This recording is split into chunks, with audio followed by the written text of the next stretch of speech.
Hello and welcome to the Election Corner on One Man Think Tank. Today we'll be diving into the 2020 New Hampshire Democratic Primary. Or as I think of it, the Pete Referendum. You'll have to forgive the limited animations in this one. I'm throwing this together the evening right before the primary to make sure I'm not missing anything. So why is this the Pete Referendum? Well, to put it simply, this will be the make or break case for deciding if Pete Buttigieg can become the centrist candidate in the race. Right now, Bernie Sanders has coalesced the progressive vote around himself, essentially giving him a floor of 20% in every state, easily above the viability margin of 15% needed to obtain delegates, while the centrist vote is being fought over by the remaining candidates. And yes, for Pete's purposes, Elizabeth Warren counts as a moderate. They share the same demographic of white college-educated voters. Pete needs to be able to secure his hold over this group, and New Hampshire will provide him with the best contest to do so until Super Tuesday rolls around. The centrist vote is notably more fickle than the progressive vote. To use New Hampshire as an example, Sanders has a solid rate of support of roughly 75% in all the polling, over 90% when tilts are included, while Buttigieg is only at around 45% and 70% respectively. This, combined with the fact that many of his opponents are in similar positions, means that the moderate vote could end up swapping between candidates. So let's go through the various scenarios of how this primary could roll out. Scenario 1. Someone besides Buttigieg and Sanders wins the primary. I give this about a 5% chance of happening, and while highly unlikely, stranger things have happened, and as such, this is the worst case scenario for Pete, as it means one of his direct opponents has had a surge and will garner the headlines, which could completely drown out his Iowa thunder. And with the campaign having spent most of their funding on Iowa and New Hampshire, they will essentially be dead on arrival on Super Tuesday. This is, like I said, the worst case scenario for Pete. But, fortunately for him, highly unlikely. Now we come to his best case scenario. Him coming in first, I give this about a 20% chance of happening. And 538 has that as roughly 28% as of recording this audio, making a Pete victory a distinct possibility. This is his best case scenario, as he'll be able to lay the claim to the coveted frontrunner title. This will also help propel him to victory in the Nevada caucus and possibly allow him to win in increasingly volatile South Carolina, where various candidates seem to be siphoning off enough votes that the winner will probably only win by 2 or 3 delegates. Maybe more, or depending on how South Carolina breaks down their votes. But Sanders will remain his biggest opponent no matter how big his win is. But it will give him a much-needed advantage over Sanders going into Super Tuesday. The real question here, can he stand up to Bloomberg? And in this case scenario, he can.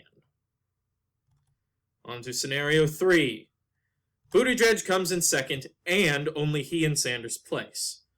This I put as having a 10% chance of happening, as it's very unlikely the other candidates will fail to qualify even in the most local districts. But there is a solid chance that Sanders and Buttigieg could have consolidated the vote enough, none of them get enough headway to gain delegates. This overall will be the status quo for the Pete campaign. Sanders remains the frontrunner, but Pete is insurgent to him. The other major candidates will most likely hold on until Super Tuesday, but Pete will benefit from becoming the de facto centrist candidate, garnering some of their wavering supporters to his side. Scenario 4. Pete comes in second, as in the last one, but multiple candidates place. This I put as a 50% chance of happening. It is the by and far and above most likely scenario, so you should treat this as the ground line for everything else. Much like with the previous scenario, this will mostly be status quo for Camp Pete. However, this will weaken his position, and, depending on the success of his fellow centrists, possibly rob him of the momentum he gained in Iowa. This will all be dependent on how well people do. And it doesn't matter who does well. If it's Warren, if it's Biden, if it's Klobuchar, they will all begin. Every delegate they gain is, in essence, a delegate taken away from Pete Buttigieg. This will also present Sanders with the opportunity to become the clear frontrunner, while the rest of the candidates scramble for control of the centrist wing of the party. So, in many ways, this is the drawn-out nightmare scenario for the Buttigieg campaign, as it means they'll have to fight to maintain to coalesce the centrist wing around them, all while Sanders is getting up momentum. Because if they just flat out lose, at least you get to say, well, I get to go home now. If you fail to completely win and also completely lose, you're kind of still in it for the long haul unless you want to give up and completely shut down your chances of basically winning ever again. Scenario 5. Sanders and Buttigieg tie. This actually is completely identical to Scenario 3, where it's just Sanders and Pete winning, except this gives Pete the ability to claim the frontrunner status, which can help him going into Nevada. I know it's not a massive change, but it's still a big enough difference you want to mention it. Okay, Scenario 6. Buttigieg places third or below. I only put this as having a 5% chance of occurring.